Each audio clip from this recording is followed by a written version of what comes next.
എടാ മക്കളെ, ഇവിടെ അക്ഷയുടെ വീട് അറിയാമോടാ? അക്ഷയ? അങ്ങനെ ഇവിടെ ആരും അറിഞ്ഞൂടല്ലോ അമ്മ. അല്ല, ഇവിടെ എവിടെയാണ് അവന്റെ വീട്? എനിക്കറിയാം. ഇല്ല അമ്മ, അങ്ങനെ ആരും ഇവിടെ ഇല്ല. മറ്റേ ബാബുവിന്റെ മോൻ. അവിടെ കുമ്മാളെ നമ്മളെ ബാബുവിന്റെ പോയി. ഇത് തന്നെ ബാബു. ഡേ ബാബു, നിന്റെ ആള്. എടാ മക്കളെ, നീ ഇവിടെ വന്നിരിക്കണോ? വീട്ടിൽ വന്നിരിക്കണം. നീ തീർത്ത്. ആ ഹെൽമെറ്റ് ഇല്ല, ട്രിബിൾസ് പി സി പെറ്റ് ചെയ്ത്. ആ നടുക്ക് നിക്കണവന്റെ പേരെന്തോന്നോ? ബാബു. അക്ഷയ്. ബാബു. അക്ഷയ്. ഇല്ല, ആരാ ബാബു? ബാബുവിന്റെ അച്ഛന്റെ പേര്.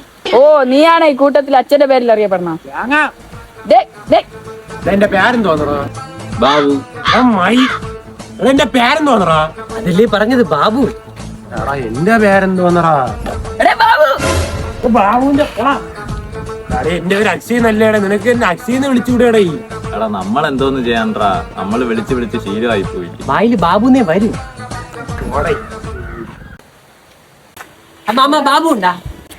അപ്പൊ ഞാൻ അല്ല മാമ, ബാബു കളയാടി മോനെ. അപ്പൊ ഞാൻ അത് പിന്നെ